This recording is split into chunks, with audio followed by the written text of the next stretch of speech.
Yeah, no, they're definitely trying to give us a hand.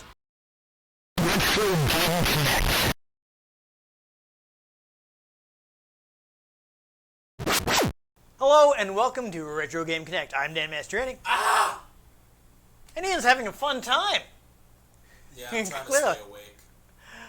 Alright, Life is exhausting and I work nights. Well, you should be happy, Ian, because it's the holidays. Is it? Yes, this is our this overtime. There we go.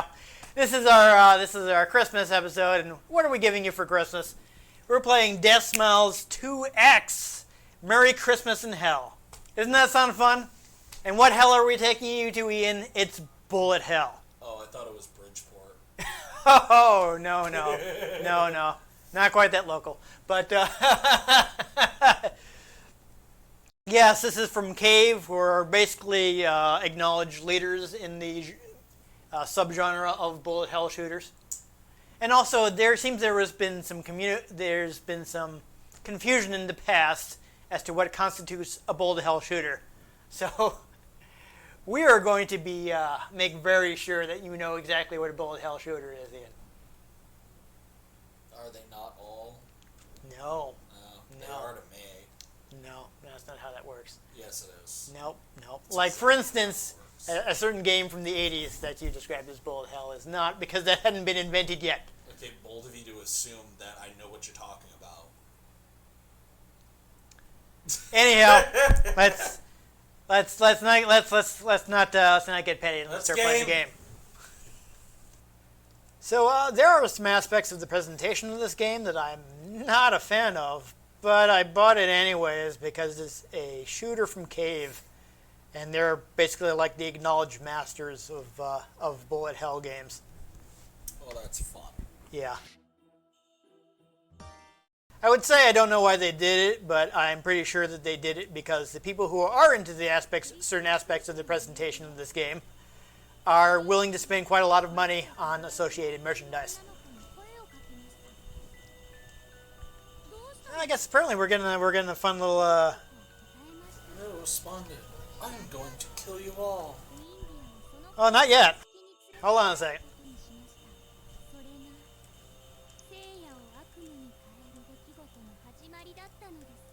Yeah, there we go. Mood. Oh yes. Oh, wait till you see what the. I hope they're going to tell us what the name of the villain is because it's hilarious.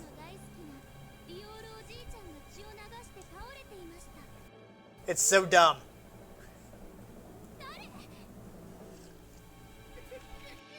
Is that Evil Santa? Basically. Oh, are they going to tell us? Please tell us. It's so dumb.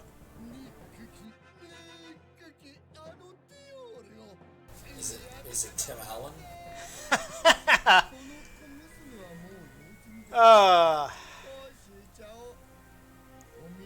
I'm not the biggest fan of that. I don't know if he goes far enough to qualify as evil. Oh, no. Okay, I'm just going to have to tell you myself, Ian. We were just visited by Satan Claus. It's so dumb.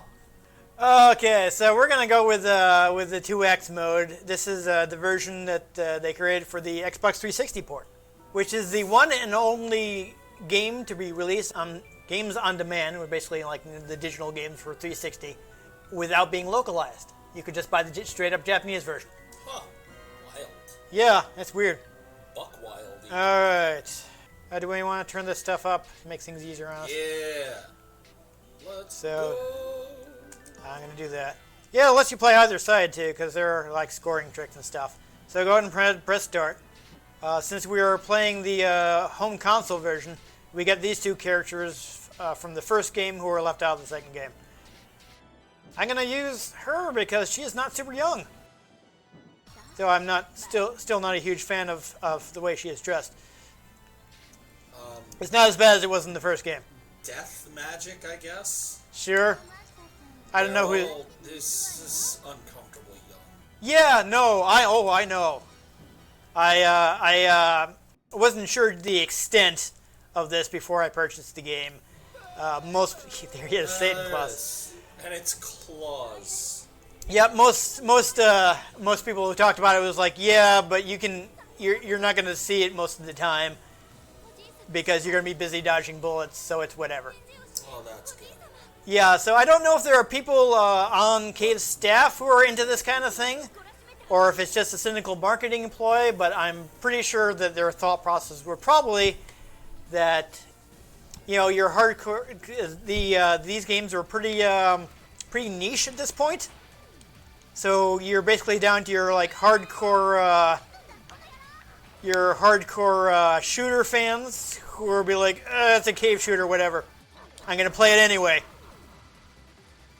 And the people who are into the aspects of the presentation, who again are willing to spend quite a lot of money on this sort of thing. Yeah, we got a power up mode too that you can once you've sucked up enough of these rings there, you can fire that off. I don't even really know what I'm doing. I don't know, just shoot things. I think also there's a lock on the X button, so that is useful. You can also hit guys in the background. So keep that in your back pocket.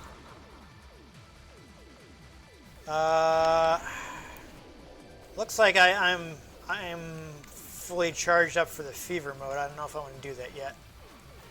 Wait till there's a good amount of stuff on the screen, I think. Oh, okay. Yeah, this was also their first 3D game, so the graphics are slightly improved for the 360 version. The arcade version was only 4:3. I am appreciating the ridiculousness. Oh yeah, I'm gonna fever. No, I don't have fever mode yet. Okay. How do you use fever mode? The L button. Do I have to hold it? Nah, nothing seems to be happening. I guess I don't have that yet, unless it's the R button. Nope. But you do worth noting that you have a barrier, I think, which you can do by A and B together. I think it's also the L. See a shovel anywhere? A barrier? Oh, okay. Yeah, gotcha.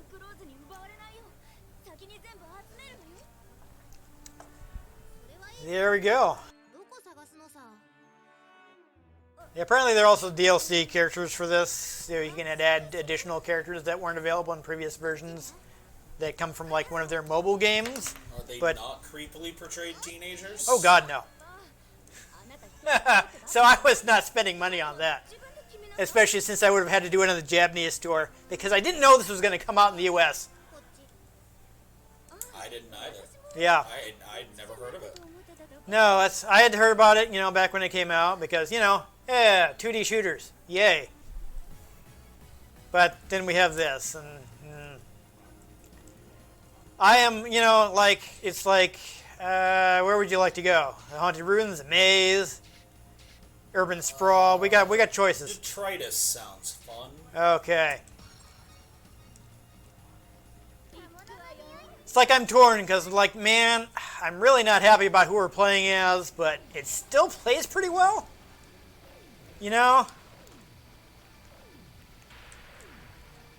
I mean, there's a reason Cave are generally considered tops in their genre, and it's not just that they make a ridiculous amount of these kinds of games.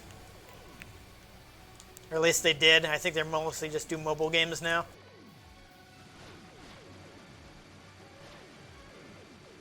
But, back when you could still, actually make money making arcade games, they made a lot of these.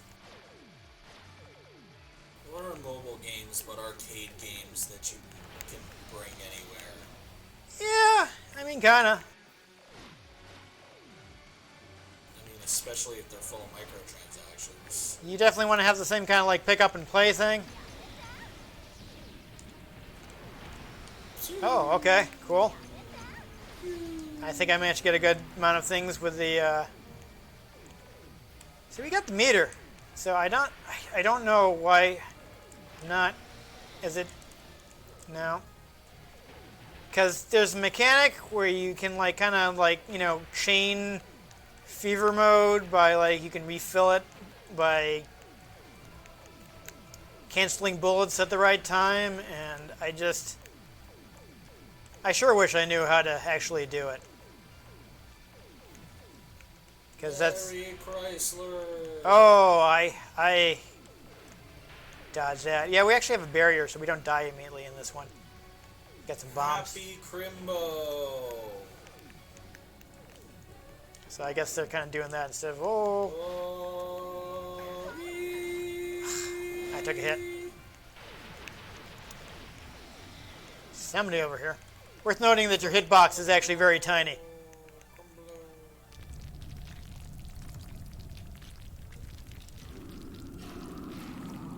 That's fun. So do we maybe have to absorb some bullets? Like that? No? I don't know what I'm supposed to be doing. What I do know is the little demon dude's arc attack is rather useful. Oh yeah, you got a good secondary attack there. That's a lot of bombs. So this, Ian,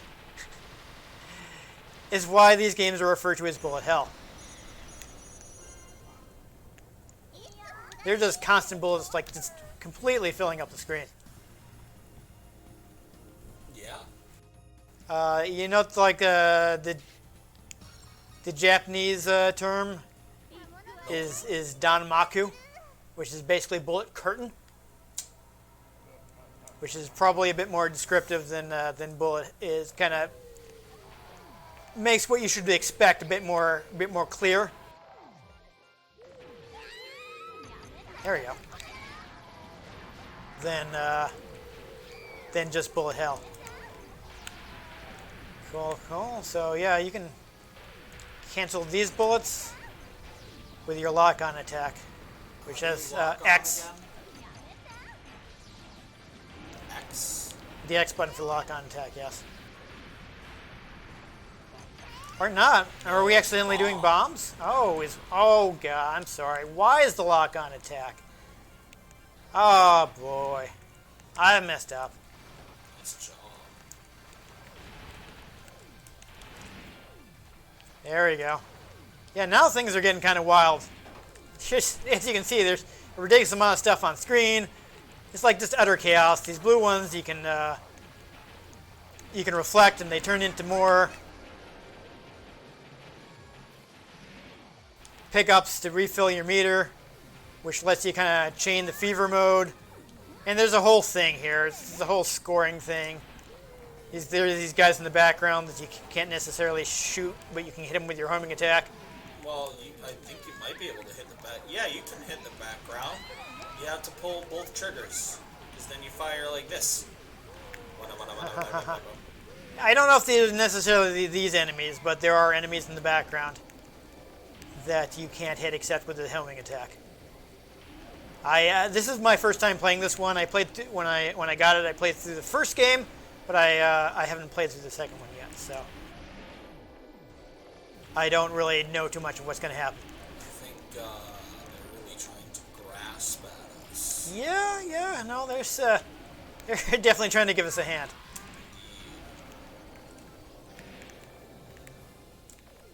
No, nothing. Okay. I'm glowing here. I got a chain going or something. Ooh, boy. That was an interesting visual. It was kind of ruined by how simple the model is.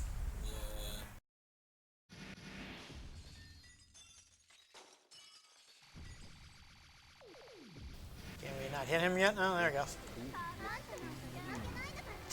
Tomatoes. Okay.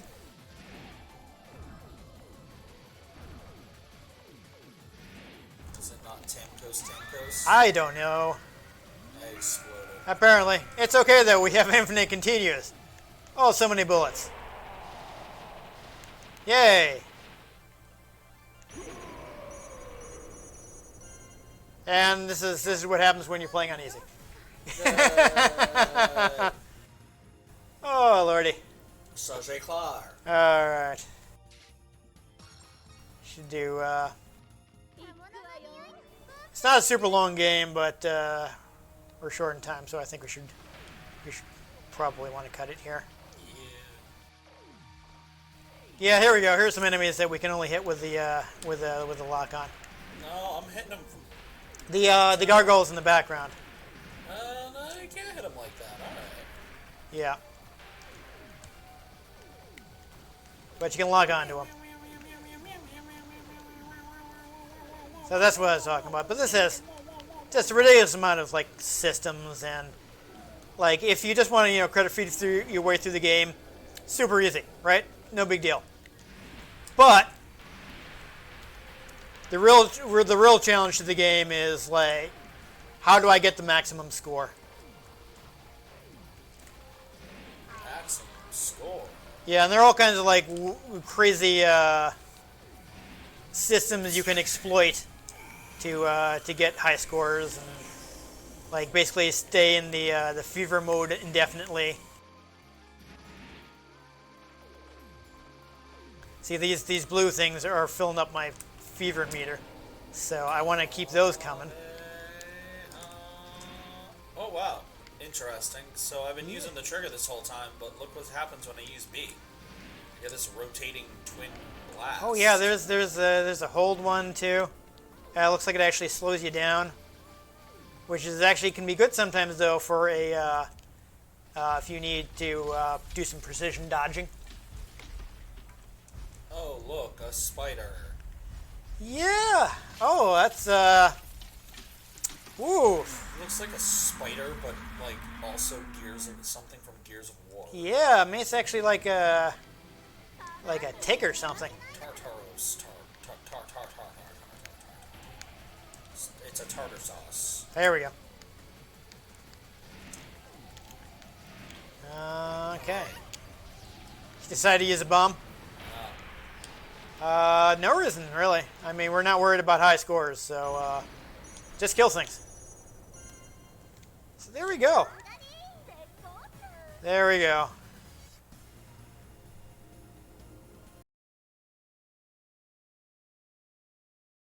So as I mentioned, I'm torn. It's like, would like older protagonists, but I don't think I would care so much about how old the protagonists are if, one, it wasn't weirdly stated when you were picking, and two, if they weren't dressed like that. yeah, that's the whole Gothic Lolita thing, which is the thing in Japan that I don't want to know too much about, really. I know. I have like read some things about why this is a thing, and it's creepy. Yeah, it's something that I've, as someone who is a fan of some Japanese media, have run into, whether I want to or not. Let's just say the Lolita term comes from some really messed up stuff. Oh yeah, no, I do know about that, but I don't really want to discuss it right now. No, that's more for a video essay channel. Yeah, it's so. But I mean, the gameplay was fun enough. Yeah, so like, this is again Cave are basically like leaders in the genre. Like they made a ton of these shooters, and they're pretty much all good. So it's like, well, it's a Cave game, so. If it's your thing, you might cave in and play it. Yeah, they sure made a lot of money on it. I'm not that surprised. Yeah, so So Mary Chrysler. yeah, I mean, you can easily get it digitally if this is not something that bothers you. I mean, again, it's for 90% of the game, it's not really in your face. Yeah. So it's like, I was at the character select screen and I was like, oh, I don't like this. But then I was playing the game and like, yeah, this is fine. I mean, at least the one I picked was fully clothed. Yeah. Like, that's something at least. Yeah, the one I picked, her outfit was a bit more lingerie-ish in the first game. And I was like, I don't understand humans. I didn't like it. But when you're actually when you're actually playing the game, they're like this big and you don't see it, so it's out of sight, out of mind. and the gameplay is fun, and the everything else is kind of like, this is ridiculous. Indeed. So it's not bad, but of course there are also lots of other shooters from this company that also have good gameplay. So the main thing to recommend these is it's one of only 3 they did that are like horizontally scrolling. Usually games in this genre are vertically scrolling, just because it's actually easier for you to process. And if you're playing it in handheld mode on the Switch, you can always just, if you want that vertically, you just... you can do that. Take the controllers off and...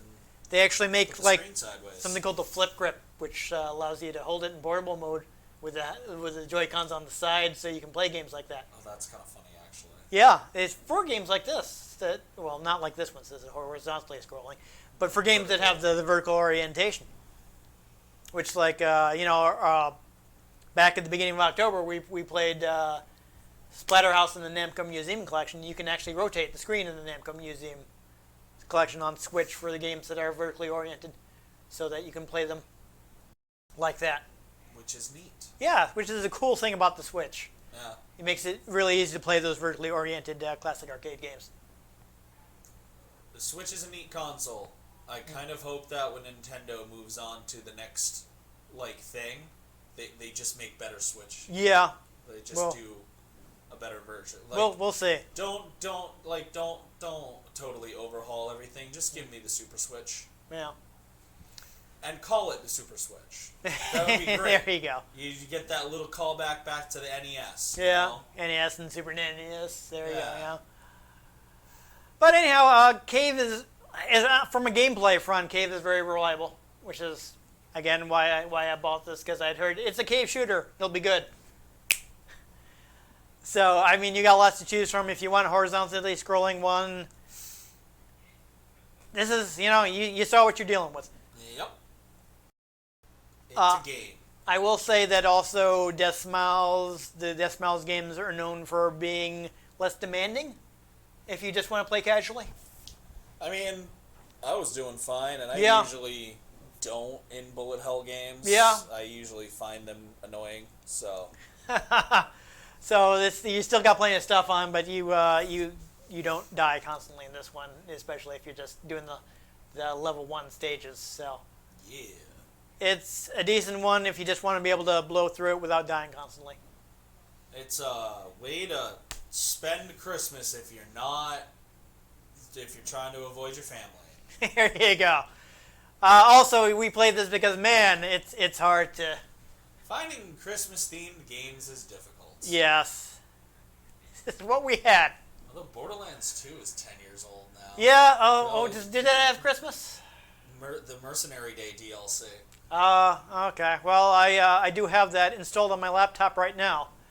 So maybe we can do that next year. Though, actually, we might want to see if we can do the Xbox version instead, because I don't think the PC version has split-screen co-op. So we'd either have to do a single player or play a different version. But we can worry about that in a year.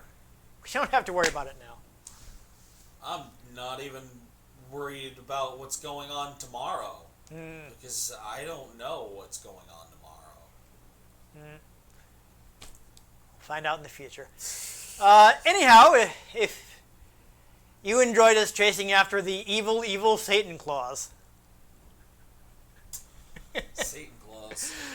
I'm a terrible singer. And do you wanna pull out the Nightmare Before Christmas reference for me? I only know the one song. Well, it says and they call him Sandy Claus. I've only watched it once or twice. Yeah, I used to when I worked at the video store, I would basically run it from October through December. No, that is the time for it. Yes, it's a Halloween movie and a Christmas movie. I can play it for months. Exactly. But anyhow, give this episode a like if you want to catch future episodes and find out what we do next year for Christmas. Figure something out. Make sure you subscribe to our channel. I've been Dan Mastriani. You can catch me on Twitter at NewTypeCola. I'm Ian Butterfield. You can find me on Twitter at ENGButterfield. You can find the show at RetroGameCNCT, Facebook.com/RetroGameConnect, and RetroGameConnect.tumblr.com. If you like the games we played, or if you have any games you'd like us to play, drop them in the comments, and if we can get our hands on them, we might just play them, or we might just throw them at Sandy Claus. But most importantly, make sure you join us next time on Retro Game Connect. Merry Chrysler.